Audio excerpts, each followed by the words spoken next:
가지고 하나님은 우리를 훈련시키십니다 라는 제목으로 말씀의 은혜를 풍성히 받기를 원합니다. 할렐루야. 오늘 수요 예배 이 자리에 나오신 여러분 모두에게 불안과 근심은 떠나고 평안과 기쁨이 넘치시기를 축복합니다. 내가 그럴 것 같으면 크게 아멘 하겠습니다. 일주일의 딱 절반을 지나고 있는 수요일 저녁입니다. 지난 시간 동안도 세상 속에서 성도라고 하는 거룩한 이름으로 믿음의 삶을 살아내시느라 참 수고 많으셨습니다. 화딱지도 나고 분도 나고 성질도 부리고 싶지만 성도라고 하는 이름 때문에 참고, 안 참으셨어요? 네. 성도라고 하는 이름으로 그 모든 것을 잘 이겨내신 여러분인 줄로 믿습니다. 참 수고 많으셨습니다. 오늘 이 자리는 세상의 무거운 짐을 잠시 내려놓고 하늘의 위로와 평안을 충전하는 시간이 되십시오. 잘 오셨습니다. 좌우에 계신 분들과 따뜻하게 인사하겠습니다. 열심히 은혜로 잘 사셨습니다. 더 큰 은혜 받으세요 하고 인사하겠습니다. 열심히 은혜로 잘 사셨습니다. 더 큰 은혜 받으세요. 아멘. 우리말에 우리 안 집사님 인사를 기쁘게 하셨으니까 졸지 마세요. 네.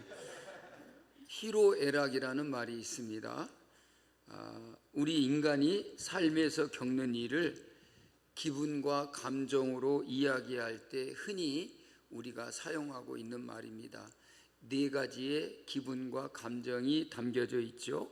뭔가요? 기쁨, 희.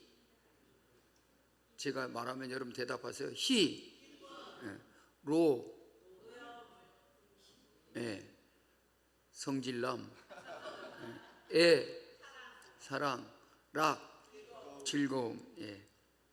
자, 우리 인간의 삶에서 겪는 기분과 감정을 이렇게 우리는 표현하고 있습니다. 그러니까 우리가 이 세상을 살아갈 때 우리가 겪는 일에는 이 네 가지 것들이 다 있더라는 것이죠. 어느 한 가지, 두 가지만 있는 게 아니라 이 모든 것들이 다 우리의 삶에 담겨 있더라는 것이죠. 그래서 우리의 삶에는 기쁜 일도 있고 성질나고 화나는 일도 있고 슬픈 일도 있고 즐거운 일도 있다고 하는 것입니다. 아마 우리 인간은 누구나 할 수만 있다면 기쁘고 즐거운 일만 겪고 싶다라는 생각이 있겠죠. 그리고 화나는 일이나 슬픈 일은 없었으면 좋겠다, 그런 마음이 누구에게나 있습니다. 그런데 기쁘고 즐거운 일도 마음대로 안 되고 화나고 슬픈 일도 마음대로 안 되더라는 것이죠. 아마 우리 인간은 누구나 할 수만 있다면 정말 기쁘고 즐거운 일만 겪었으면 저도 좋겠습니다. 여러분 모두가 다 그렇게 되기를 바랍니다. 하지만 우리가 아무리 바라고 원한다고 해도 우리 인간의 삶에는 기쁘고 즐거운 일만 있을 수가 없고 화나는 일과 슬픈 일도 있을 수밖에 없다라는 것이죠. 이런 희로애락의 일을 겪을 때에 우리에게 중요한 것은 내가 어떤 자세를 가지느냐라고 하는 거예요. 우리 인간에는 이런 기분과 이런 느낌, 이런 감정이 있는데 그럴 때마다 우리는 어떤 자세를 가져야 되느냐, 이게 중요하다는 거죠. 기쁠 때도 우리는 어떤 태도를 가져야 되는지, 화나는 일에도 내가 어떤 태도를 가져야 될 것인지, 이게 참으로 중요하다는 거죠.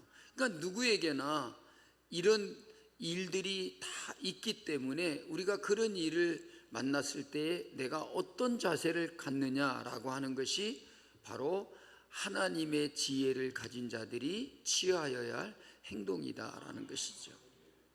자, 이런 일을 겪을 때마다 우리는 믿음의 사람으로, 하나님의 사람으로 어떻게 행동을 해야 할 것인지 우리는 그것을 먼저 생각할 수 있다라고 하는 것입니다.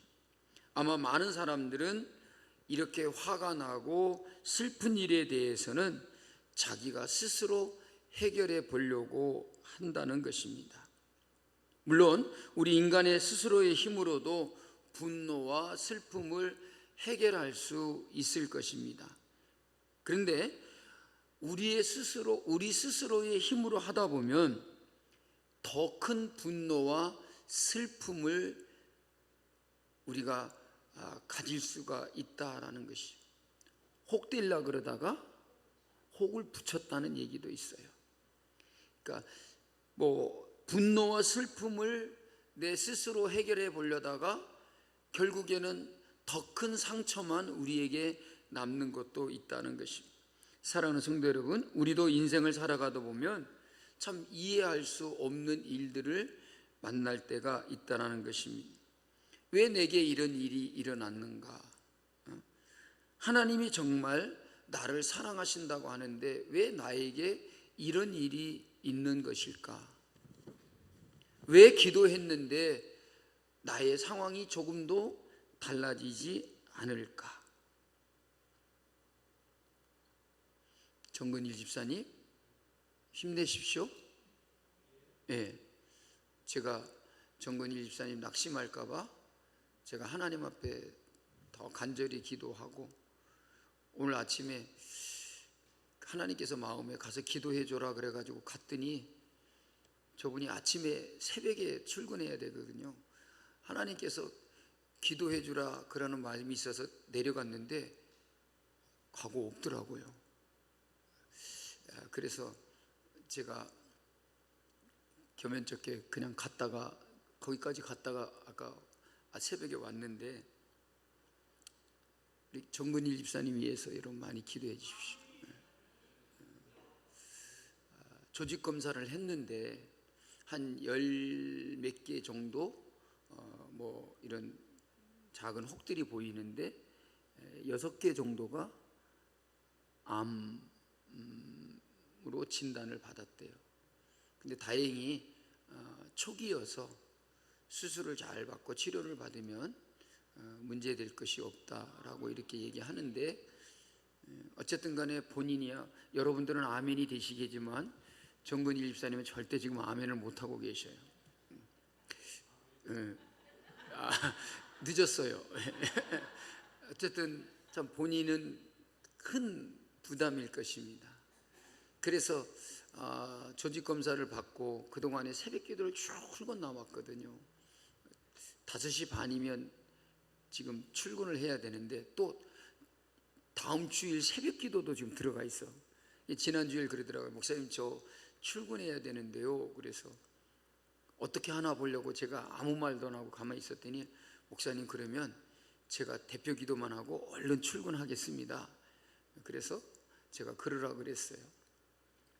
기도를 열심히 했는데 아무 이상이 없다 그랬으면 내가 얼마나 좋을까요? 근데 하나님은 내가 원하는 것과 같이 그렇게 되지는 않게 할 때가 있더라는 거예요. 왜 그럴까요? 오늘 아침에도 엔게디에 다윗이 굴 속에 숨어 있는데 사울왕이 지발로 찾아왔잖아요. 날 잡수시오 하고 이렇게 찾아온 것 같았어요. 그래서 다윗의 사람들이, 신하들이 지금 당장 가서 치자고, 사울을 치자, 이게 하나님께서 주신 기회가 아니냐. 물론 사람들이 보면 다 그랬죠. 이게 하나님이 주신 기회 아니냐. 그동안 막 십수년을 막 쫓아다니고 자기를 죽이려고 하는 자가 자기가 숨어있는 그 굴 속에, 그것도 자기 혼자 찾아왔단 말이에요. 근데 다윗은 혼자가 아니라 그의 사람들과 그의 부하들과 다 같이 있었단 말이에요. 그래서 자기 손으로 해치지 않아도 다윗의 사람들이 가서 그냥 칼로 치자고 얘기를 했는데 다윗은 아니라는 거예요. 우리의 생각에는 기회인 것처럼 그렇게 여겼지만 다윗은 하나님의 뜻이 뭔가를 생각을 했어요. 하나님이 기름 부은 자를 절대로 해하지 말라 그랬어요. 그래서 다윗은 이게 기회다, 사울 왕을 제거해 버릴 수 있는 기회라고 생각을 했. 다른 사람은 생각하지만 다윗은 그것을 인간의 눈으로 본 게 아니라 하나님의 뜻이 아님을 그는 믿었다는 것이죠. 여러분, 우리에게 어떤 일이 있어도 내게는 이렇게 되어야 좋은 일이다 라고 생각하지만은 하나님의 뜻은 다른 데 있을 수도 있다는 거죠. 그러니까 우리 정근일 집사님도 낙심하지 마시고, 내게 왜 이런 시련과 고난이 있게 하셨을까? 그 물음 앞에서 우리는 하나님의 뜻을 생각해야 된다는 거예요.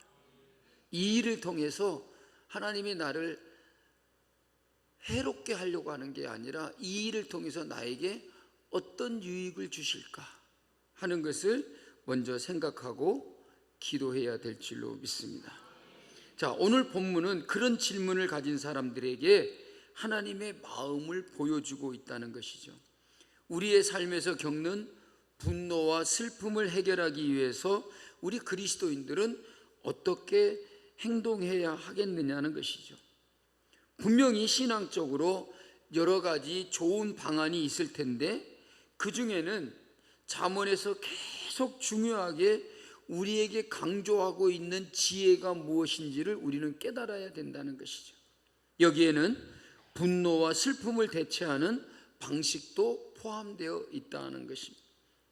그럼 잠언의 지혜는 우리의 삶에서 겪는 분노와 슬픔에 대해서 어떻게 대처하라고 했을까요? 우선은 우리가 살고 있는 이 세상이 고통을 피할 수 없는 곳임을 인정하라는 것이죠.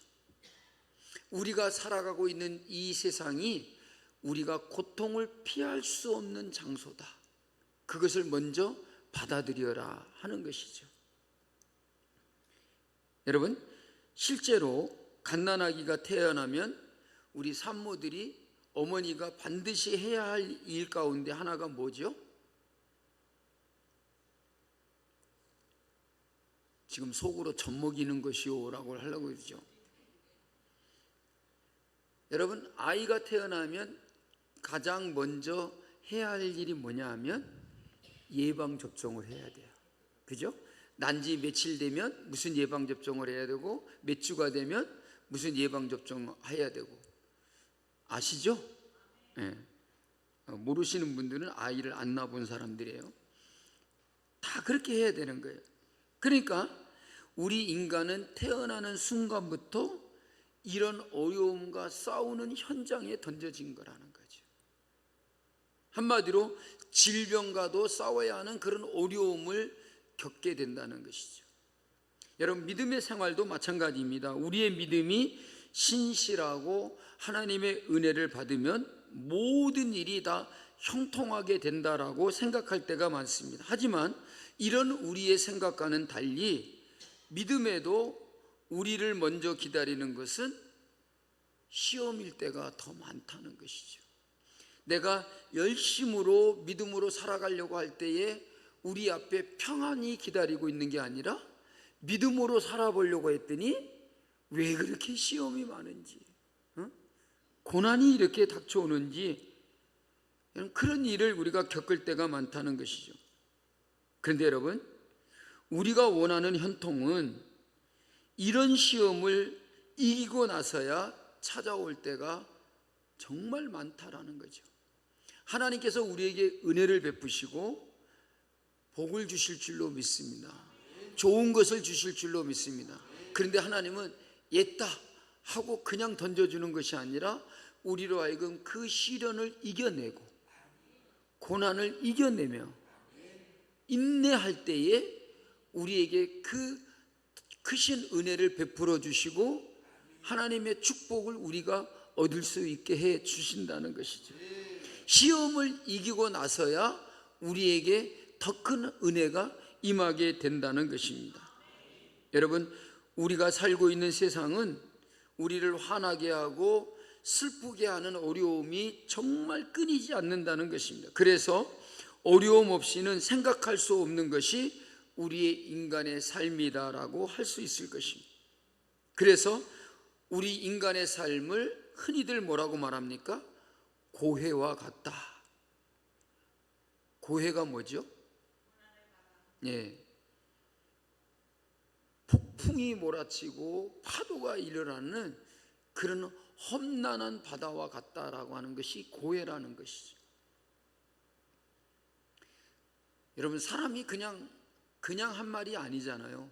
다 살아보고 나니까 우리가 사는 세상이 정말 고해와 같구나 라고 이렇게 고백을 하게 되더라는 것이죠. 여러분, 실제로 바다는 잠잠할 때도 있지만 큰 풍랑이 일어날 때가 많다는 것입니다. 순풍이 불 때도 있지만 거센 폭풍이 일어날 때가 있다는 것입니다. 그러므로 우리 인간의 삶도 항상 순조롭기만 한 것이 아니라 풍랑과 역풍을 겪을 때가 있다라고 하는 것이죠. 이런 삶의 현실을 인정하는 것이 바로 지혜라는 것이죠. 자, 우리가 가져야 될 지혜는 뭐냐면 우리가 살아가는 세상이 고통을 피할 수 없는 곳이다라고 인정하는 것이 지혜다라고 하는 것입니다. 다음으로 우리의 생사회복이 모두 하나님께 있다는 것을 인정하는 것이 지혜다는 것이요. 제가 말할 때까지 여러분 대답하시죠. 생, 사는 것, 사, 화, 화요일, 화, 불행, 나쁜 일, 그걸 말하는 거예요. 화가 미쳤다. 복, 그냥 우리가 좋아하는 것 이렇게 얘기하고,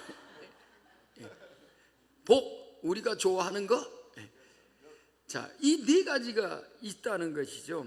그런데 여러분, 사는 것도 죽는 것도 슬프고 불행한 것도 어려운 것도 그 다음에 복된 것도 모든 것이 다 하나님께 있다는 것을 인정하라는 거예요. 여러분, 자녀를 키우는 부모를 생각해 보십시오.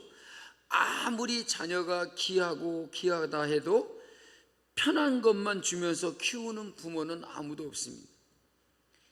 요즘 부모들은 다 그런 것 같아요. 다 편하게만 해주려고 하니까. 그래서 애들이 못 됐어요.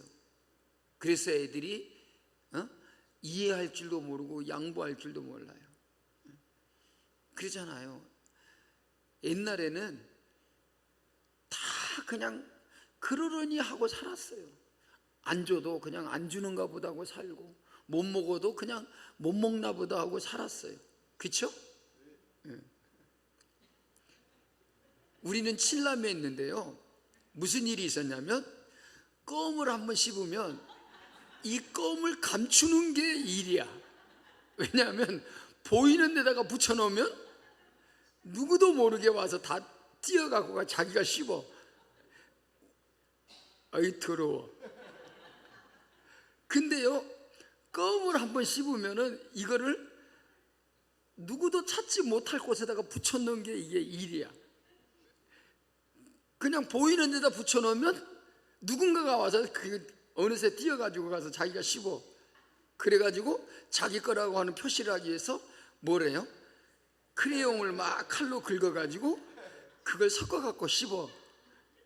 노란색 크레용을 씹으면 노란색이 되고, 빨간색 크레용을 넣고 씹으면 빨간색이 돼. 그랬는데도 안 죽고 살았어. 요즘 애들 보고 그렇게 먹으라 그러면 암 걸려서 죽는다고 하면 안 먹는다 그럴 거예요. 다 그렇게도 살았어요. 예? 껌 씹다가 땅에 떨어져도 그냥 씻어서 먹었어요.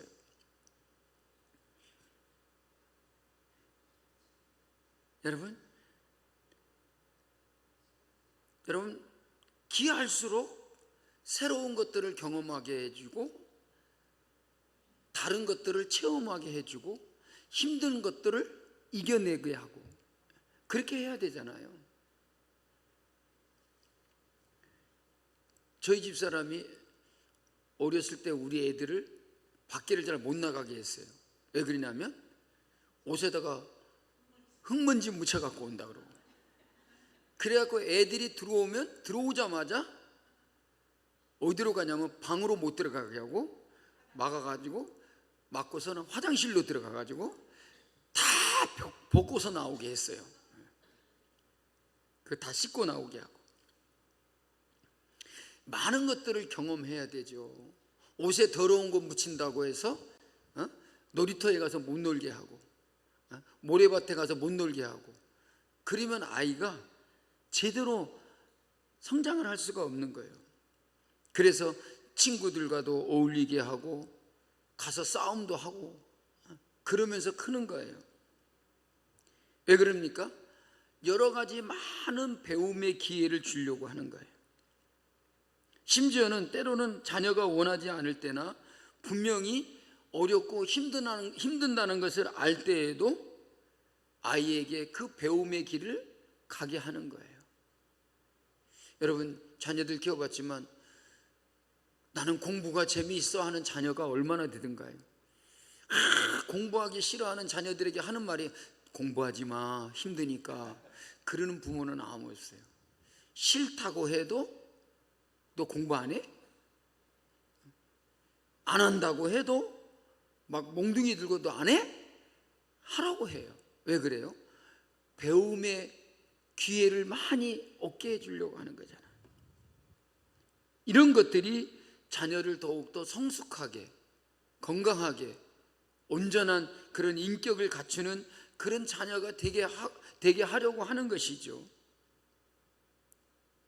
여러분, 물론 자녀뿐만 아니라 우리 모든 사람이 마찬가지입니다. 우리는 기왕이면 아무런 어려움을 겪지 아니하고 편한 삶을 살기를 원하지만, 여러분, 이런 삶에서는 우리가 하나님을 찾기란 어렵다는 것이죠. 여러분, 왜 우리에게 고난을 주실까? 어려움을 왜 견디게 하실까? 하나님을 찾게 하려고 하는 거예요. 애들이 어려우면 누구를 부르죠? 엄마! 도와달라는 거잖아요. 하나님이 왜 우리에게 고난도 겪게 하고 어려움도 만나게 하는가? 하나님을 찾게 하려고. 너무 편하게 만들어주면 예배도 안 나와, 기도도 안 해. 하나님을 찾지 않는다는 거죠. 제가 수요 예배 때 우리 권사님들 나오라 그랬더니 우리 두 분 권사님 나오는데, 우리 또 분당에서 엄기호 권사님 또 이렇게 나오셔요. 한 명 한 명 늘어날 거예요. 다음 주에 세대 통합 예배 때 또 강력하게 얘기할 거예요. 내가 예배에 나와야 우리 자녀들이 안 망하고 삽니다 하고 딱 해야 겁이 딱 나갖고 이제 나올 거예요. 여러분, 정말 그런 것 같습니다. 문제를 겪고 아픔을 겪고 어려움을 겪을 때에 우리는 하나님을 찾고 하나님 앞에 무릎을 꿇게 되고 머리를 숙이게 되고 하나님께 부르짖어 기도하게 될 것이다. 이런 과정을 통해서 우리의 믿음이 더욱더 성숙해져 간다는 거예요. 여러분, 우리가 겪는 어려움 중에는 특별한 이유 없이 겪는 어려움도 있겠지만 때로는 우리 스스로의 잘못으로 인해서 겪는 어려움도 있을 것입니다. 그러므로 잠언서에서는 이런 어려움들을 겪는 것들을 우리로 하여금 깨닫게 하는 것이 지혜다는 거죠.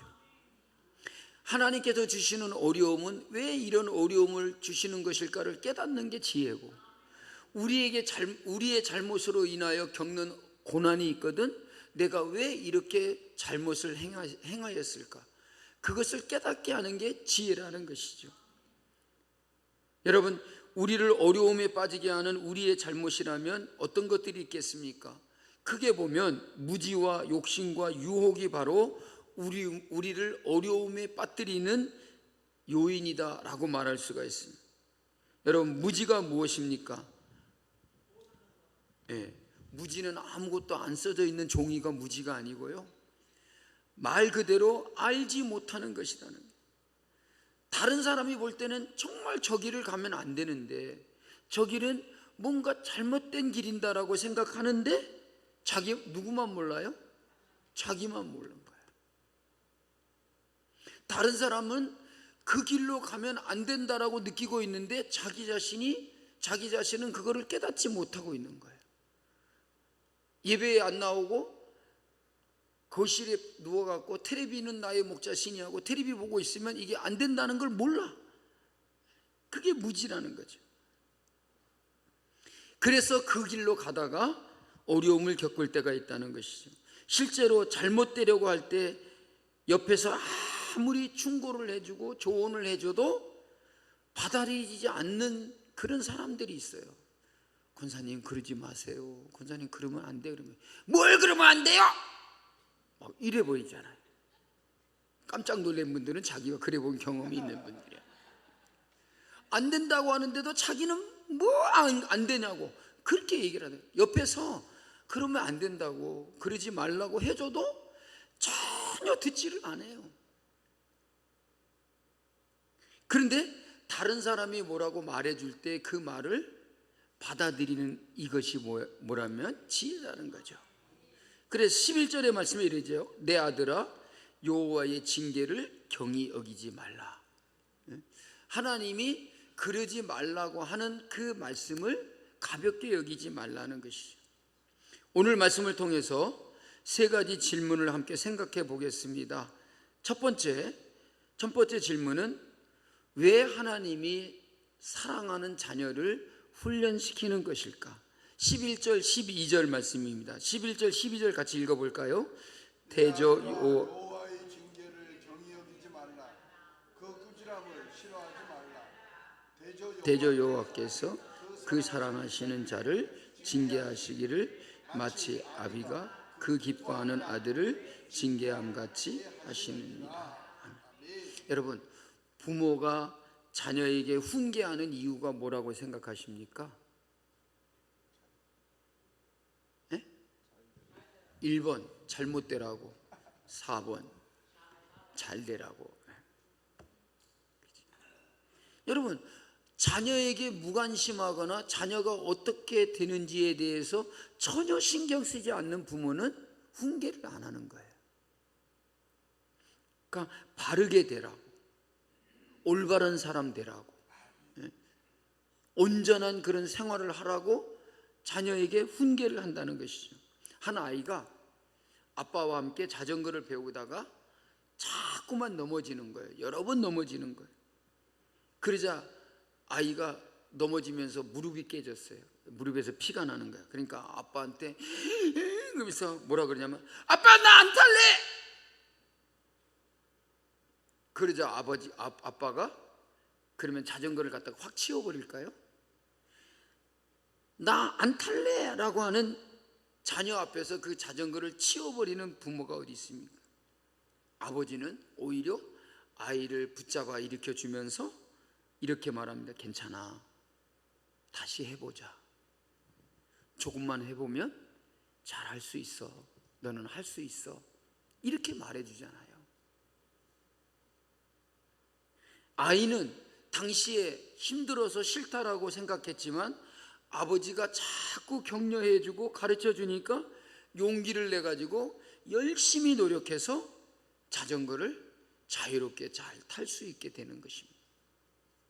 여러분, 우리의 인생도 마찬가지입니다. 때로는 하나님이 우리에게 넘어짐을 허락하시지만 결코 우리를 그냥 버려두지는 않는다는 거예요. 지금 내가 겪는 어려움 속에서 하나님은 내게 무엇을 가르치고 계실까를 한번 생각해 보십시오. 나는 고난을 시험으로만 여기고 있지는 않습니까? 하나님께서 나를 포기하지 않으셨다는 증거가 무엇일까요? 하나님이 나를 단련시키고 있다. 넘어졌을 때 나를 붙잡아 일으켜주면서 힘을 내. 너는 할 수 있어. 이게 하나님이 우리를 버리지 않고 있다는 거예요. 여러분, 세상에서 가장 귀한 것이 뭘까요? 13절에 보니까 이렇게 말하고 있습니다. 13절을 같이 볼까요? 지혜를 얻은 자와 명철을 얻은 자는 복이 있나니. 무엇을 얻은 자? 지혜와 명철을 얻은 자가 복이 있다. 그러니까 세상에서 가장 귀한 게 뭐예요? 지혜와 명철이라는 것이죠. 여러분, 돈과 건강과 명예와 성공 물론 중요한 것들입니다. 그러나 성경은 그것들보다 우리에게 더 귀한 것이 있다고 말합니다. 바로 하나님의 지혜라는 것이에요. 돈이 복이다 라고 말하지 않아요. 돈을 사랑함이 일만하게 뿌리다라고. 물론 그런 것들이 우리에게 불필요하다는 것이 아닙니다. 있어야 됩니다. 그런데 여러분, 그것보다 더 중요한 것은 하나님의 지혜를 얻는 것, 하나님이 주시는 명철을 얻는 것이라는 거죠. 그래서 14절 15절에 보면 지혜가 은이나 금보다 더 귀하다라고 이렇게 말하고 있어요. 여러분, 돈이 많은 사람은 반드시 행복할까요? 여러분, 돈 없으시잖아요. 그러면 대답이 뻔하잖아요. 여러분, 돈이 많으면 이런 대답 못하지만 여러분, 돈 없잖아요. 얼마나 가지셨어요? 100억쯤 되세요? 뭐 100억쯤 되면 그런 말 대답 안 해도 되지만 뭐 100억이 아니라 10억도 못 가지고 있는데 대답하세요. 돈을 많이 가지면 반드시 행복할까요? 아니다. 왜? 나도 없으니까. 여러분, 많은 것을 가졌지만 불안 속에서 사는 사람들이 얼마나 많은지 아십니까? 반대로 가진 것은 많지 않지만 평안과 감사한 가운데 살아가는 사람들이 정말 많더라는 거예요. 누가 있을까요? 바로 여러분. 결국 여러분, 우리의 인생의 행복은 소유보다, 가진 것보다 지혜를 갖는 것이 복이라는 것입니다. 여러분, 솔로몬 왕이 하나님께 무엇을 구했습니까? 장수도 아니었고 부귀영화도 아니었습니다. 그가 뭐를 구했습니까? 듣는 마음과 지혜를 구했다는 거예요. 그 결과 하나님께서는 지혜뿐만 아니라 부와 명예까지도 그에게 주셨다는 거예요. 여러분, 우리가 먼저 구해야 될 게 있어요. 지혜를 구하는 거예요. 그러면 하나님께서 그 지혜를 갖는 사람에게 부와 명예도 주신다는 거예요. 여러분, 우리가 구해야 될 것은 지혜인 줄로 믿습니다. 지혜를 구해야 될 이유가 뭐냐면 하나님의 뜻을 알기 위해서, 우리의 삶을 분별하기 위해서 지혜를 구해야 된다는 것이죠. 내가 가는 길이 잘못된 길이 아닐까? 내가 가는 길이 정말로 바른 길일까? 그것을 우리가 알기 위해서 지혜를 구해야 된다는 거예요. 하나님의 뜻이 무엇일까? 정말 다윗처럼 사울왕이 지발로 굴 속에 들어왔는데 자기 칼로 그를 치면 이제 고생 끝, 이제 왕좌에 오를 수 있었어요. 그런데 그는 자기의 눈에 보이는 느낌과 감정으로 하지 않았어요. 하나님의 뜻을 구했다는 거예요. 하나님의 뜻을 찾았다는 거예요. 여러분, 하나님을 의지하는 사람에게, 지혜를 가지고 살아가는 사람에게 하나님은 세 가지의 복을 약속합니다. 먼저 그의 삶의 길을 지켜주신다는 거죠. 23절에 보니까 뭐라 그랬죠? 내가 내 길을 평안히 행하겠고 그랬어요. 내 가는 길이 평안하리라. 어떻게 평안하겠습니까? 하나님이 우리의 삶을 지켜주시기 때문이다. 여러분, 하나님은 우리를 넘어지지 않도록 붙들어 주십니다. 넘어졌을지라도 다시 일으켜 주십니다. 7번 넘어질지라도 8번 일어난다는 거예요. 두 번째로 두려움 가운데서도 평안을 얻게 해주신다는 거예요. 24절을 보니까 내가 누울 때에 두려워하지 아니하겠고. 여러분, 언제 눕죠? 피곤할 때, 잠잘 때. 근데 잠자려고 누웠는데 잠도 안 오고 평안하지 않으면 그게 얼마나 고통이에요. 자려고 누웠는데 잠이 안 오는 거예요. 그게 얼마나 고통인 거예요. 여러분, 세상에는 불안이 얼마나 많습니까? 지금은 경제도 그렇고 우리의 건강도 그렇고 미래도 다 불안합니다. 그러나 하나님을 신뢰하는 사람은 모든 상황을 넘어서는 평안을 주실 줄로 믿습니다. 네가 누울 때에도 두려워하지 아니하리라. 세 번째로, 재앙이 와도 보호해 주신다는 거예요. 26절에 보니까 대저 여호와는 네가 의지할 이신이라 그랬어요. 여러분, 성도의 안전은 환경이 아니라 하나님께 있음을 믿으시길 바랍니다. 폭풍우가 치는 밤에도 바위 틈 둥지에 새 한 마리가 평안히 잠을 자고 있습니다. 왜 그럴까요? 폭풍이 없어서가 아니에요. 왜입니까?